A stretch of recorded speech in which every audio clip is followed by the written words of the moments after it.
Hello everyone, I hope आप सभी अच्छे होंगे। तो जैसे कि हमने बुक स्टार्ट की हुई है BPCC 103 psychology of individual differences, जिसमें आज हम ब्लॉक 2 यूनिट 3 करने वाले concept of intelligence and emotional intelligence. आज हमें इंटेलिजेंसी का कॉन्सेप्ट समझना है और इमोशनल इंटेलिजेंसी क्या है उसके बारे में हमें पढ़ना है। तो इसमें जो आपके टॉपिक रहेंगे, फर्स्ट आपका intro, second defining intelligence, third measuring intelligence, fourth influence of nature and neutral of intelligence, fifth approaches to intelligence, and हम उसके बाद हमारा है individual differences in intelligence, and last हमारा कॉन्सेप्ट ऑफ इमोशनल इंटेलिजेंसी। तो ये सारे हमारे 7 टॉपिक है जो आज हमें कवर करने हैं। तो सबसे पहले हम थोड़ा सा इंट्रो देखते हैं, जिसमें हमें बताया है कि इंडिविजुअल डिफरेंसेस में हम सबसे पहले क्या नोटिस करते हैं कि हम उसके डेली की चीज़ें क्या है, डेली रूटीन क्या है। उससे से हमें पता चल जाता है कि उसके अंदर कितनी इंटेलिजेंसी है, उसके क्या क्या एट्रीब्यूट्स उसके अंदर है, क्या क्या चीज़ों का उसको इंटरेस्ट है, क्या उसके फ्रेंड्स हैं उनको ऑब्जर्व किया जाता है कि उनके साथ वो कैसे बैठते हैं, क्या चीज़ें हैं, क्या एबिलिटी है, कॉन्सेप्ट को समझने की क्या अंडरस्टैंडिंग है, आप एनवायरनमेंट्स में क्या क्या चीज़ें लर्न करते हो, किस तरीके से डिफरेंट डिफरेंट फॉर्म्स में आप रीजनिंग यूज़ करते हो, किस तरीके से यूज़ करते हो, और एनवायरनमेंट से आप क्या क्या चीज़ों को अडॉप्ट करते हो, क्या चीज़ें सीखते हो। मतलब ये सारी चीज़ें हमारी एक इंटेलिजेंसी की एबिलिटी को डिस्क्राइब करता है कि आप किस तरीके से इन सब चीज़ों को आप यूज़ करते हो। कॉन्सेप्ट को समझने के लिए आप किस तरीके कितनी एबिलिटी आपके अंदर है कि आप कॉन्सेप्ट को बहुत ईज़िली समझ रहे हो, थोड़ा डिफ़िकल्ट आपको होता है। तो ये सारे हमारी इंटेलिजेंसी को डिफ़ाइन करते हैं। ठीक है, तो हम नेक्स्ट टॉपिक देखते हैं, जिसमें हमें डिफाइनिंग इंटेलिजेंसी है, जिसमें हमें इंटेलिजेंस के बारे में हमें बताया है कि हमारी उस एबिलिटी को डिस्क्राइब करता है कि जब हम कोई चीज़ को लर्न करते हैं, किसी चीज़ को समझते हैं, ठीक है, जो हमारे पास रिसोर्सेज होते हैं उसके अकॉर्डिंग हम किसी भी सिचुएशन को, प्रॉब्लम्स के बाहर निकलते हैं, उस प्रॉब्लम को सॉल्यूशन निकालते हैं। कोई भी ऐसी प्रॉब्लम हो जाती है जिसमें हमें एक नई सिचुएशन क्रिएट करनी होती है, वो हमारे अंदर एबिलिटी है, एफिशिएंट है, हमारे पास रिसोर्सेज, उन सारे रिसोर्सेज को हम यूज़ करते हैं। मीन्स हमारा क्या होता है कि इंटेलिजेंसी उस चीज़ को रेफ़र करती है कि हमारी एबिलिटी क्या है किसी भी चीज़ को याद करने की, रिमेंबर करने की, नॉलेज को गेन करने की, रिसोर्सेज को किस तरीके से हम यूज़ कर रहे हैं। किसी भी सिचुएशन में हमें अगर प्रॉब्लम को सॉल्व करना है, रीजनिंग करनी है, मैथ्स प्रॉब्लम सॉल्यूशन करनी है, या किस तरीके से आप प्रॉब्लम्स के सॉल्यूशंस लेके आते हो, इन सारी चीज़ों को हमारी इंटेलिजेंसी को हमारा रेफ़र करते हैं, मतलब उसको हमारी डिफ़ाइन करते हैं। ठीक है, इसमें कुछ इम्पॉर्टेंट डेफिनेशन है। सबसे पहली है the ability to carry on abstract thinking. जो हमारी एब्स्ट्रैक्ट थिंकिंग है वो उस एबिलिटी को हम इंटेलिजेंसी कहते हैं। ये लेविस टॉमर ने 1921 में डिफ़ाइन किया था। देन उसके बाद सेकंड डेफिनेशन है कि आपका एग्रीगेट और ग्लोबल कैपेसिटी एक इंडिविजुअल की किस तरीके से थिंक करती है, किस रेशनलाइजिंग में आप सोचते हो, किस तरीके से आप चीज़ों को ऐड करते हो, किस तरीके से आप एनवायरनमेंट में रह के चीज़ों को डील करते हो। तो उस चीज़ को हम इंटेलिजेंस को हम डिफ़ाइन करते हैं। ये डेविड ने 1944 में डिफ़ाइन किया था। उसके बाद हमारे एक लास्ट वो है डेफिनेशन, जिसमें ability to adopt on self adequately to relatively new situation in life. Means ये कि आपके अंदर वो एबिलिटी है क्या, जो आपके अगर लाइफ में कोई नई सिचुएशन आई है और उससे रिलेटेड आप खुद को अडॉप्ट कर रहे हो, लाइक खुद को आप है ना इतना अच्छे से स्ट्रॉन्ग बना लेते हो, या उस तरीके से अपने आप को चेंज कर लेते हो कि हाँ मेरी लाइफ चेंज हो गई है, तो मैं उसको एक्सेप्ट करती हूँ और उस लाइफ में डलने की कोशिश कर रही हूँ। तो वो एबिलिटी आपके अंदर है, क्योंकि हमारा क्या होता है कि हम सिचुएशंस और एनवायरनमेंट के हिसाब से चेंज होते हैं। अब हमारी न्यू लाइफ है, जैसे मैरिड का एग्जांपल है कि एक हम नई लाइफ में जा रहे हैं, मैरिड है तो हम एक नए घर में जा रहे हैं, तो वहाँ का एनवायरनमेंट हो गया, वहाँ की लाइफ, जो हमारी लाइफ है वो बिल्कुल चेंज हो गई। क्योंकि अनमैरिड में हमारी लाइफ बिल्कुल सिंपल और वैसे होती है, जिसमें हम अपनी मर्ज़ी से जो भी करते हैं सारी चीज़ें होती है। पर सबको पता है कि मैरिड होने के बाद हमारी लाइफ चेंज हो जाती है। तो उस नई सिचुएशन में आप अपने आप को किस तरीके से हैंडल करते हो, चेंज करते हो, अडॉप्ट करते हो, तो उस एबिलिटी को हम इंटेलिजेंस से कहते हैं। मतलब वो एक एबिलिटी होती है आपकी कि आप सिचुएशन के हिसाब से किस तरीके से डल रहे हो। ठीक है, ये आपकी पेंटल ने 1921 में इस डेफिनेशन को डिफाइन किया था। उसके बाद हमारा टॉपिक आता है मेजरमेंट इंटेलिजेंसी। अब मेज़रमेंट कैसे करते हैं हम इंटेलिजेंसी का, तो फ्रांस में सबसे पहले इसका ये हुआ था कि हमने इसको आइडेंटिफाई किया था और चिल्ड्रंस के ऊपर ये किया था कि किस तरीके से बच्चे स्कूल्स में चीज़ों को लर्न करते हैं। ठीक है, उसके बाद अल्फर्ड ने और उनके कुछ फ्रेंड्स ने इसको डिफाइन, इस जो टेस्ट है इंटेलिजेंस का, इसको डिज़ाइन किया था अलग अलग तरीके से कि फास्टर लर्नर और स्लो लर्नर में क्या डिफरेंस होता है बच्चों में एज ग्रुप के हिसाब से। उसके बाद ये चीज़ें डेवलप हुई है कि हाँ, हमें इंटेलिजेंस का टेस्ट करना है। एंड ये आपका जो कॉन्सेप्ट है ये मेंटल एज को डिफाइन करता है। ठीक है, क्योंकि मेंटल एज हमारे बहुत ज़्यादा यूज़ होता है। ठीक है, मेंटल एज हमारा जो होता है वो पर्सन के इंटेलेक्चुअल डेवलपमेंट को रेफ़र करता है। क्योंकि जो मेंटल एज है उसमें हमारे जो, हम अगर किसी और सेम एज है, ठीक है, जो अगर दो पर्सन हैं, दो बच्चे हैं, दोनों के सेम एज है, तो उनमें हमें ना कंपैरिजन करते हैं कि किस बच्चे की इंटेलिजेंसी हाई है और किसकी लो है, वो हमारा मेज़र कराया जाता है मेंटल एज से। Okay, we also need to consider a person biological age. पहले तो ये हो गया, मतलब ये आपको बताया जा रहा है कि आपका इंटेलिजेंसी टेस्ट कैसे होता है, आपका मेंटल एज कंपेयर मेज़र होता है। ठीक है, उसके बाद आपकी जो बायोलॉजिकल एज है, मतलब आप 10 साल के हो, 12 साल के हो, 7 साल के हो, 8 साल के हो, वो आपका होना चाहिए।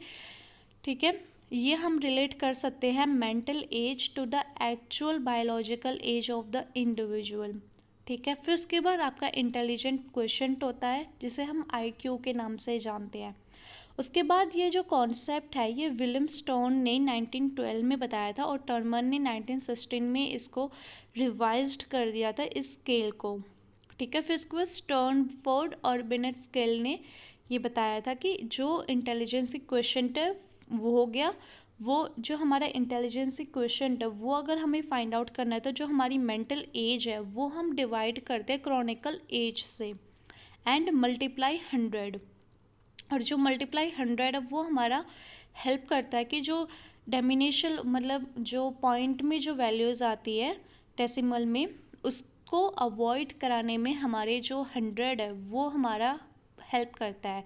ठीक है, और जो आईक्यू है वो हमारा, जो हम आईक्यू को चेंज करते हैं वो होल नंबर में चेंज करते हैं। So I Q equal to M A upon में सी ए इंटू 100, ये हमारा होता है आई क्यू को मेज़र करने का फॉर्मूला, जिसे हम इंटेलिजेंट क्वेश्चंट के नाम से जानते हैं।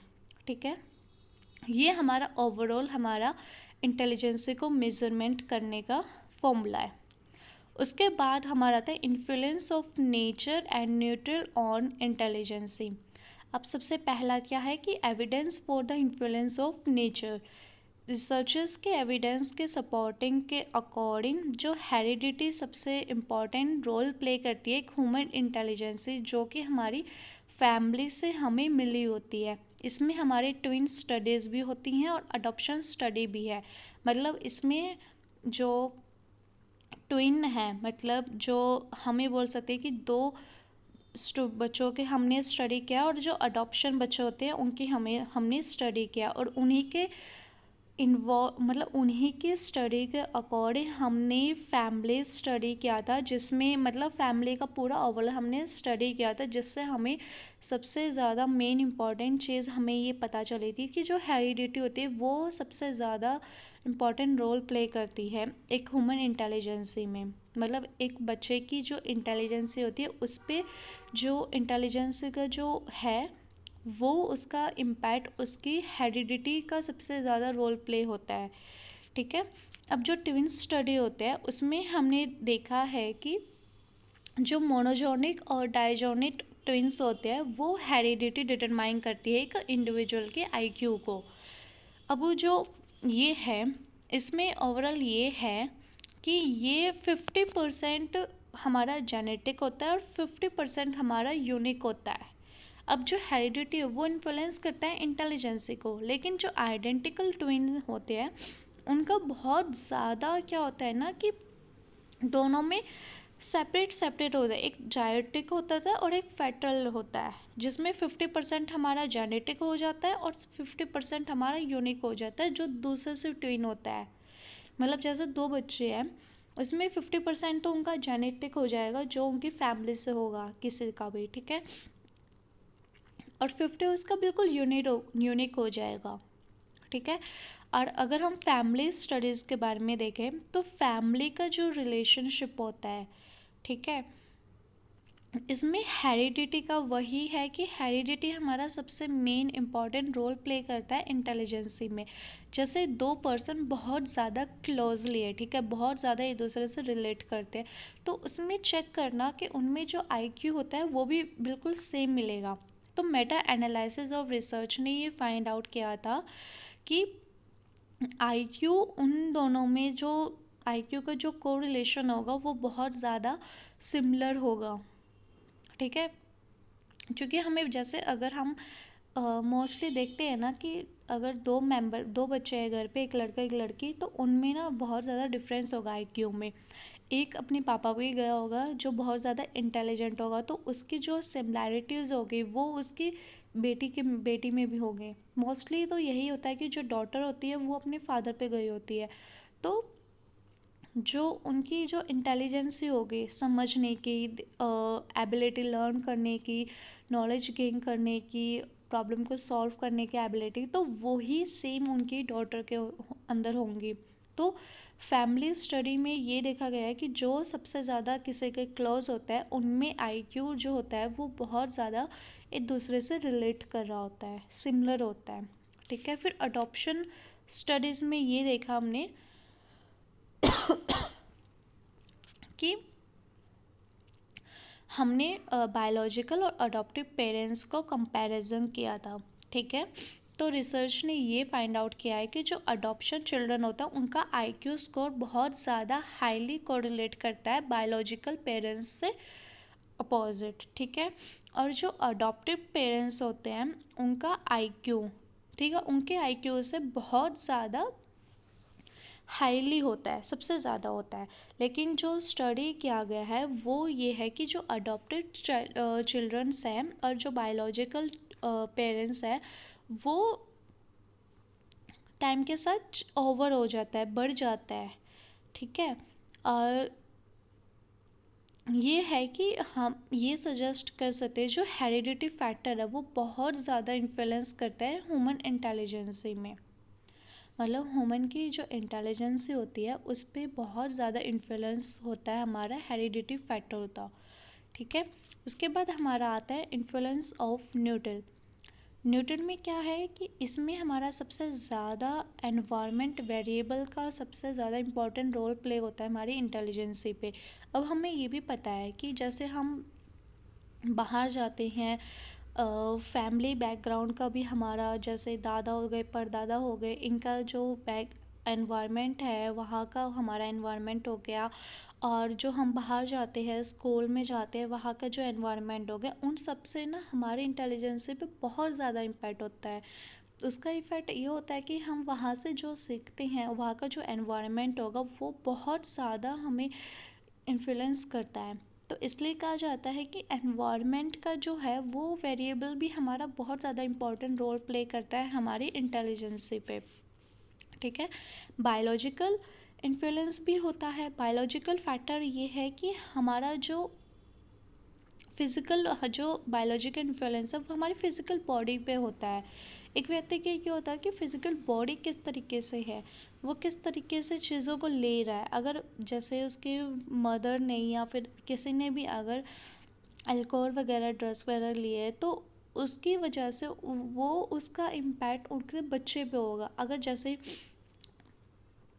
उनकी एक मदर प्रेग्नेंट है, ठीक है, अब वो क्या खा रही है, क्या किस एनवायरनमेंट में है, ठीक है, और वो क्या अल्कोहल ले रही है, ड्रग्स ले रही है, तो उसका इम्पैक्ट उसके अंदर जो बच्चा होगा पेट में उसके ऊपर ज़रूर पड़ेगा।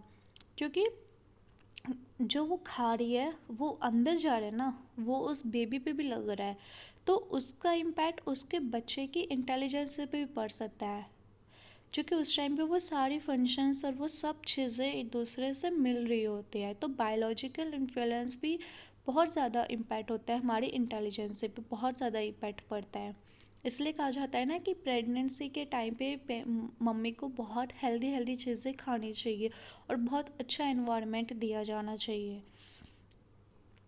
तो ये सारे नेचुरल और न्यूट्रल बहुत ज़्यादा रोल प्ले करते हैं हमारी इंटेलिजेंसी पे। तो होप आपको यहाँ तक समझ में आ गया होगा। कोई भी डाउट हो या क्वेरी हो तो नीचे कमेंट सेक्शन में मैसेज करके आप पूछ लेना, ओके।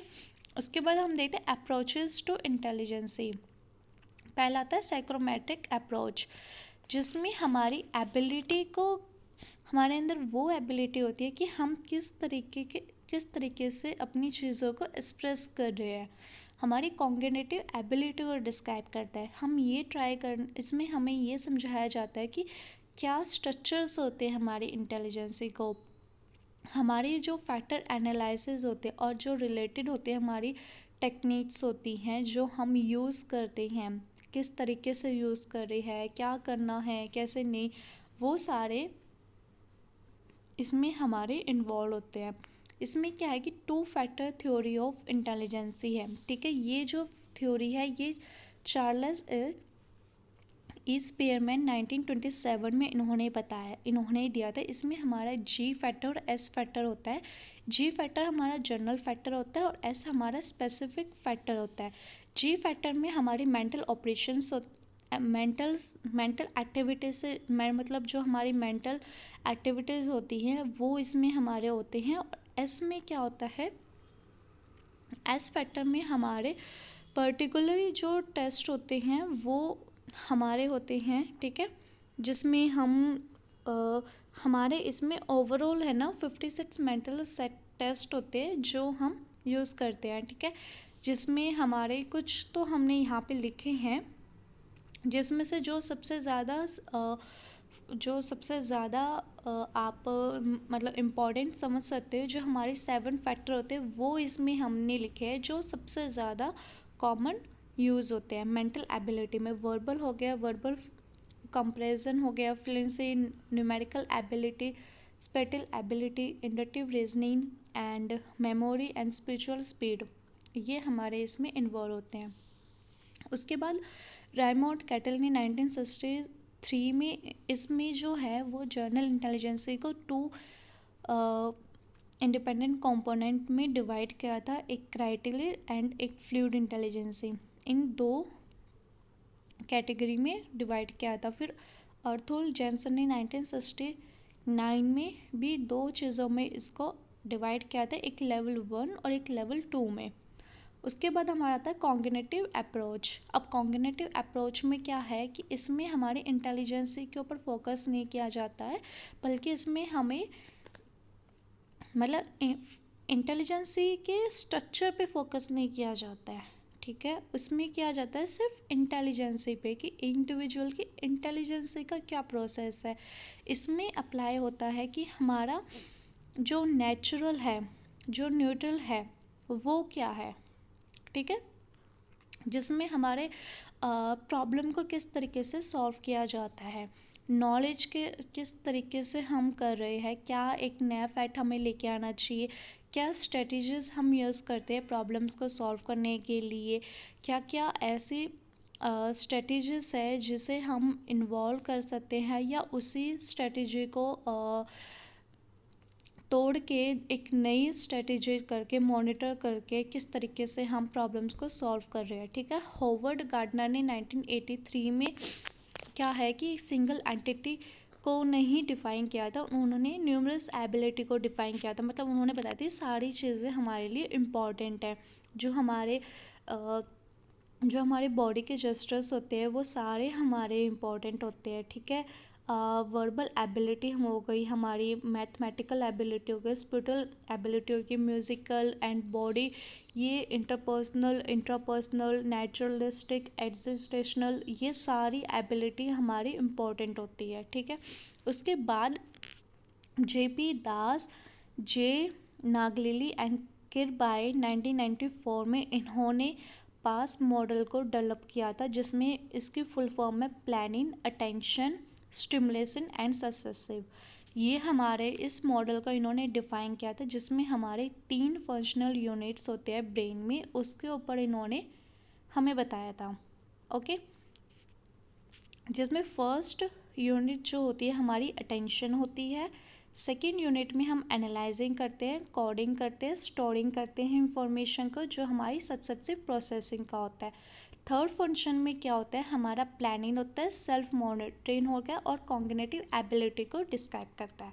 ठीक है, उसके बाद हमारा आता है इंडिविजुअल डिफरेंसेस इन इंटेलिजेंसी। अब ये तो बहुत सिंपल सा कॉन्सेप्ट है कि इंटेलिजेंसी है वो हर एक इंडिविजुअल की डिफरेंट होती है, सबके अंदर अलग अलग फंक्शंस होते हैं अपनी चीज़ों को लर्न करने के। ठीक है, कोई भी अगर एक घर में भी अगर हम 10 मेंबर को एनालाइज करते हैं, उनकी इंटेलिजेंसी टेस्ट को हम मेज़र करते हैं, तो सबकी जो इंटेलिजेंस का जो आईक्यू निकल के आएगा वो डिफरेंट डिफरेंट आएगा, क्योंकि सबकी जो पर्सनालिटी है, मूड्स है, मोटिवेशन, लीडरशिप, क्रिएटिविटी, आइडियाज़, वो सब अलग होते हैं। किसी में ज़्यादा होता है तो किसी में कम होता है, किसी में मीडियम होता है, किसी में लो होता है। मतलब हर एक चीज़ डिफरेंट होती है। ठीक है, उनके अंदर जो एबिलिटी होती है, कैपेसिटीज़ होती है, वो बिल्कुल डिफरेंट होती है एक दूसरे से। ठीक है, फिर उसके बाद हमारा आता है concept of emotional intelligence. Emotional intelligence हमारा क्या है, जिसमें हमें इमोशनल इंटेलिजेंसी हमारा बहुत ज़्यादा पावरफुल इन्फ्लुएंस होता है हमारी लाइफ में सक्सेस पाने के लिए, हमारे बहुत ज़्यादा हमारी हेल्प करता है इमोशनल इंटेलिजेंसी। इमोशनल इंटेलिजेंसी वो एबिलिटी होती है जिसमें हम अपनी फीलिंग्स के साथ साथ दूसरों की फीलिंग्स को भी मॉनिटर करते हैं, समझते हैं। हमें पता होता है कि हमें किस टाइम पे कौन सी चीज़ का यूज़ करके हमें उस टाइम पे रिएक्ट करना है।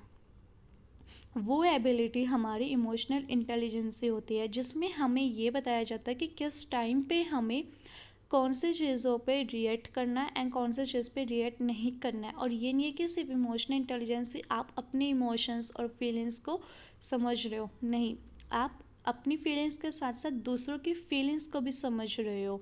उसे हम इमोशनल इंटेलिजेंस से कहते हैं कि उसको इमोशनल इंफॉर्मेशन है, कि आपको अपनी इमोशंस को, फीलिंग्स को, जानकारी को सबको होती है, लेकिन दूसरों की फीलिंग्स को समझना, उस पर रिएक्ट करना, किस तरीके से मैनेज करना, और एनवायरनमेंट में रह के किस तरीके से आप हैंडल कर रहे हो, वो बहुत ज़्यादा इम्पॉर्टेंट होता है, और उसी को हम इमोशनल इंटेलिजेंस से कहते हैं।